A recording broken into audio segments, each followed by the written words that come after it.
an idea of, I'm a child of the 70s and the 80s. Whatever basic amenities you have now, you really had to stand in line for all of those things when we were kids. I mean, a phone, which you don't even think about it, used to take months, if not years. The landline connection, gas cylinder was the same, scooter was the same, everything, bank accounts, even a Godrej Almirah, there was a line for that. And we thought that, giving phone connections to every Indian would possibly take 50 years. Because the number of landlines we had even 15, 20 years ago were 20, 30 million in a nation of 1 billion. But then something happened, technology came, and we leapfrogged. We did not have to install physical landline infrastructure in order to give a phone to every Indian. And right now, because of this leapfrogging technology, every Indian has a phone connection. This is what I mean. But I come back to that, the whole situation is that how do we build this country with the kind of opposition we have? And I put to you that it is not just a curse for us that we have the kind of opposition we have. What is worse is, it is a blessing for the BJP, the kind of opposition we have. And I say that because in every good or great decision that this ruling dispensation Modi government has taken, that is worthy of applause. There are many in the last 8 years, you have to have many. The government would have had to have succeeded, otherwise it wouldn't have been voted back again to power. So many. And the opposition is outraged on each one of them, starting from demanding for proof for the surgical strike, to CAA, to 370, to even Ayushman Bharat insurance scheme, to even Ujjwala, to even making toilets. Everything is outraged upon. And the decisions that this government has taken against the national interest, and again there have been many, and I will recount those, the opposition has supported the government in that. Now, how can a nation progress when the opposition that is supposed to criticize the government when it goes against India and Indians, it actually supports the government? So the BJP is having a great party, because the BJP doesn't need to worry about the things that it does well, because the people realize it has done well and vote for it. And the things that it does against the national interest, the opposition is saying, yeah, well done, well done, carry on. And that is the tragedy. We the people expect, we are supposed to be, Modi said, hum sab chaukidar hain. I'm just saying this because all of us are chaukidar. But the opposition is not a chaukidar. And I'll give you 3 or 4 examples before I throw open the whole discussion. And it's a real tragedy what is happening, because the government is getting scot-free. No one is bothered about it, because in the parliament, they're not discussing these issues because the opposition is with the government. Let me give you the first example. Now, I, along with a good friend of mine, Karan Bhasin, who's a young economist, did a lot of digging and found out that we have 1,830 odd public sector units. Out of them, 400 are non-functional. They're not functional. They're on paper. These are public sector units. 21% of our yearly budgetary allowance goes in propping up these public sector units. This year, Ms. Sitaraman allocated 40 lakh crores, 45 lakh crores. A fifth of that is in propping up these sick public sector units. 400 of them are not. There is still a public sector unit that was, I think, thankfully shut last year, that was involved in making chlorofluorocarbons that has been banned by WHO in 1989. The government was still paying it thousands of crores. Non-existent. It's not producing anything. These are, let alone white elephants, these are dead elephants. We're carrying them along, we're wasting money on that. The Prime Minister in 2013 said a government has no business to be in business, rightly so. But right now what this government has done is, all this government has done is to be in the business of being business. There has been no privatization except Air India in the last 8 years. And that too, Air India has gone on for 30, 40 years. It has accumulated losses of 70,000 crores. Worse than Air India is BSNL. Those network providers that has lakhs of crores. But then who opposes the privatization of these sick public sector units? It is the opposition. The opposition sides with the government. It says, keep on paying this, lakhs of crores to these public sector units. 400 of them are even non-functional. We don't care. We won't allow privatization. Is this nation building? I ask you. You can fine a person, jail that person for taking 20 rupees as a bribe and, throw him in the clanger for 20 years. And out here, lakhs and lakhs of crores of your money is being wasted. And the opposition is allowing it to be wasted. What is national interest there? What is national building? Nation building. Point number 2.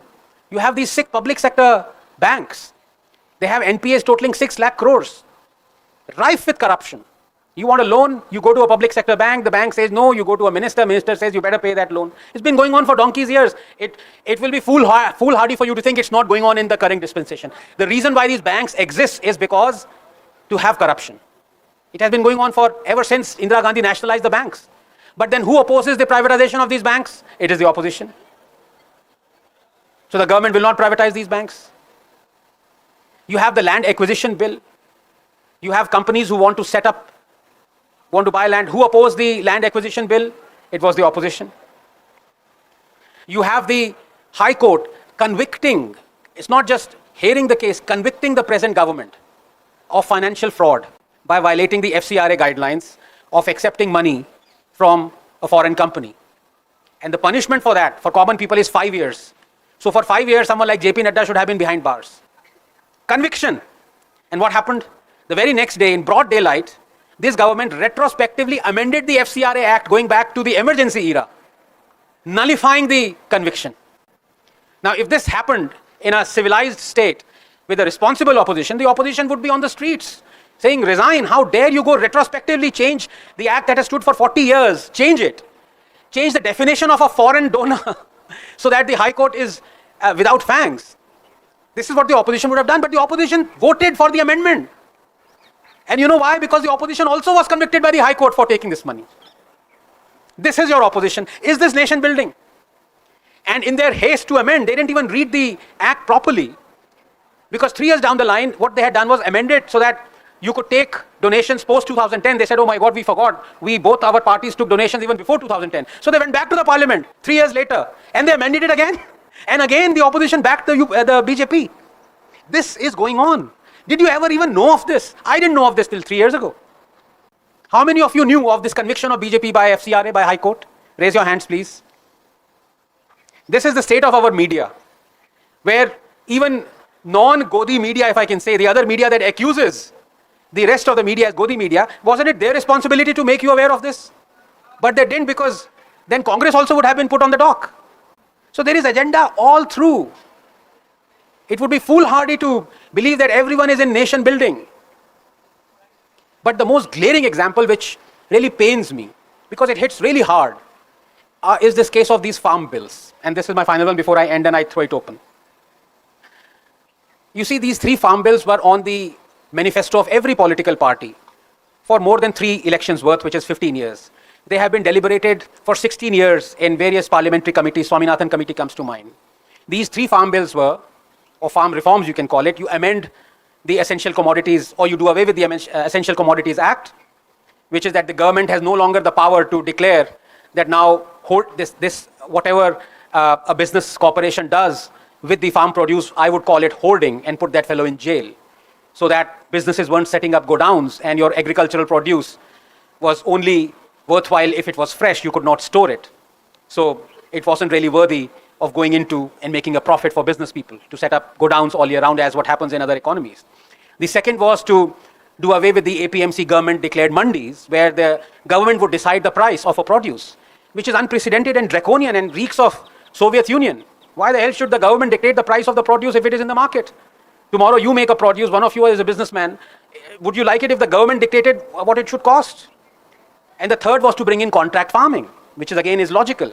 Let a businessman decide that I want from this piece of land, this farm produce, and I'll pay you. Now, why are these 3 things, these farm reforms, why were they in the manifesto of every opposition and the ruling dispensation? Because they signified growth. They signified India leapfrogging. And why do I say that? I say that because we are a unique country.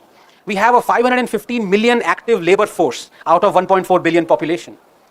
And 44% of that 515 million people, labor force, is involved in agriculture. 44%. It is unprecedented. In the Western nations, it is not more than 2%. In developed economies or middle income going to reach developed state, it's 3%. 44% of our labor force is involved in a sector that contributes only 13% to our GDP, where the whole mechanisms haven't changed for hundreds of years. 94% of the people who work in there are not insured. 170,000 farmers have committed suicide in the last 15 odd years. 83% of Indian households are dependent on agriculture. These farm reforms would have catapulted us to a middle income economy. within 15 years. And what happens? These reforms were brought in. And all the opposition parties that had them in their manifesto, and Congress especially had it almost verbatim, point number 9, point number 11, and point number 12.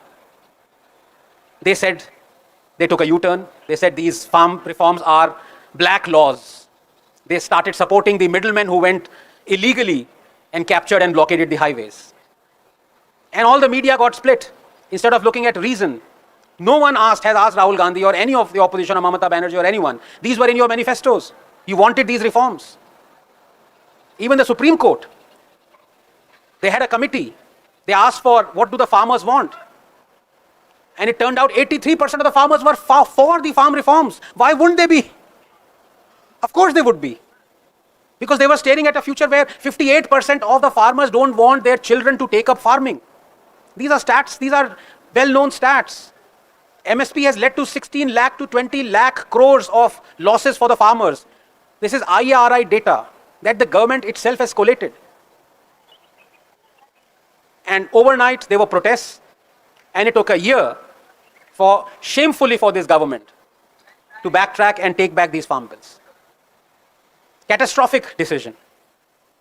But it doesn't end there. Because again, when the opposition supported the government in the repealing of the farm laws, what did the media do? The media should have asked, in any civilized country, if you want to bring a law that will make a business person or a farmer, in this case an entity, profitable, and then you don't enact that law, you should be sued. Because I'm hitting your stomach. And here the government was not just hitting one stomach, it was hitting 44% of 515 million, 250 million odd stomachs.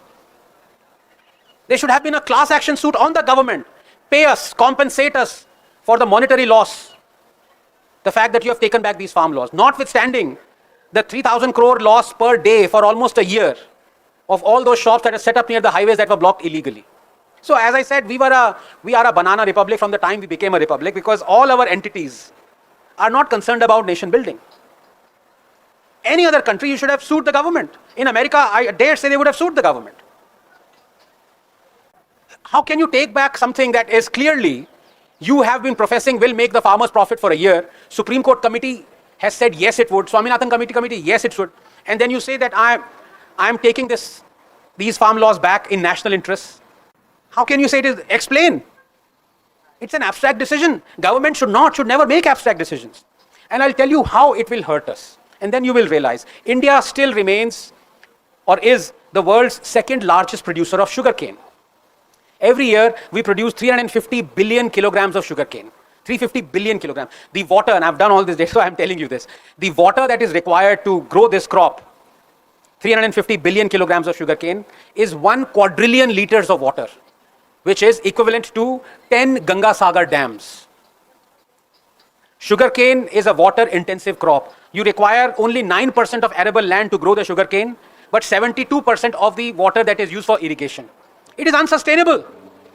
Unsustainable. And what has happened in the last 5 years? Sugar prices have halved. And what has happened? The politicians have increased the MSP equivalent that they give to the farmers for sugarcane. They want the farmers to keep growing the sugarcane. For what?